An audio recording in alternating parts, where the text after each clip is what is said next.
Does your child find it difficult to remember things? They are good at learning, but when you ask them back, it's kind of difficult for them to remember things.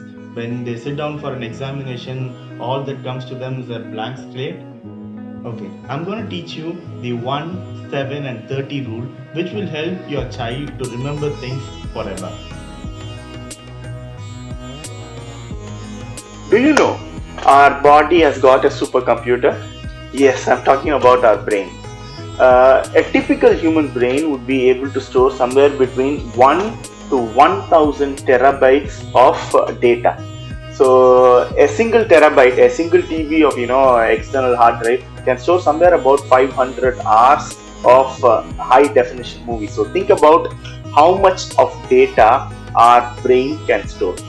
All the memories that the brain processes are actually stored as data in our brain. Okay, so this data is stored in two different forms of memory predominantly. The first one is called as the short term memory, and the next one is called as the long term memory. Short term memories are memories which would probably not be with you for a long period of time. So let's say if I'm going to ask you what you had breakfast last week, you probably will not answer. Okay, because all these stuff are kind of stored in the short term memory. Whereas if I'm going to ask you for your birth date or your name or which city you are from or things like that, typically even if I'm going to wake you up at the middle of the night and ask you these questions, you would be able to answer the right way, because all these stuff are kind of stored in the long term memory. So the 1, 7 and 30 rule is simply adjoining the short term memory, which is kind of predominant, and moving them towards the long term memory. So how do we do that with regards to studies? Okay. First and foremost, there are a few tools and tips which are kind of very important and essential for kids to develop. So number one, tests are good. So it's not you have got to evaluate them for examination and stuff like that, but the more the tests that your child would take on a particular subject, the more you are pushing the memory from short term to long term. Okay, number one. Number two, revisions are also good. Let's say your child studies a concept today. Okay, what I would suggest them to do is, as soon as the day is over, create a mind map, create a notes of whatever that they have learned that day. So typically a day's worth of learning will not exceed more than 1 page or 2 pages on a notebook. As soon as they have done taking notes, what they need to do is that same day read aloud the notes.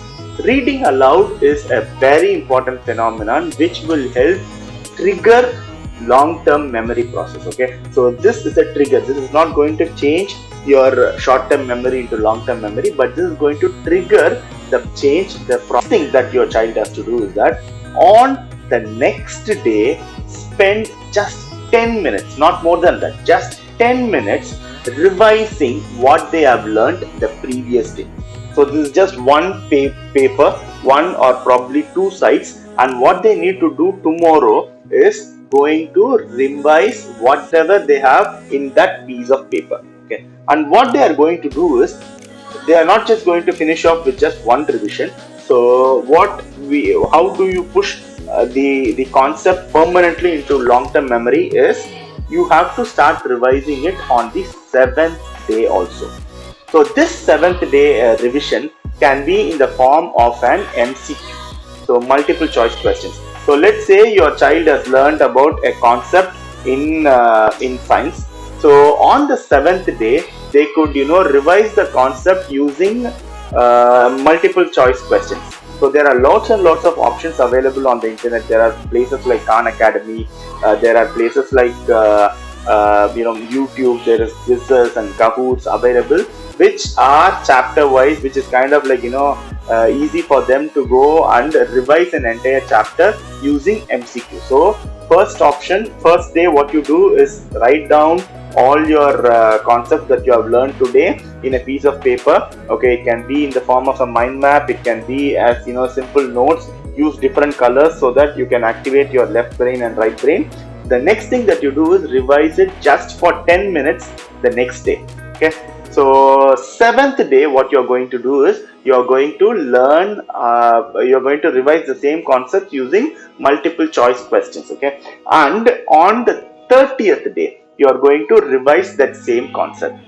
On the 30th day, how you are going to revise it is not using multiple choice questions but using something like a flashcard. So you could prepare different questions that you could revise on the 30th day. So you can just take up that question and start revising whatever you have learned on that day. However you have created the notes, your MCQs, all these things would come by to your revision on your 30th day.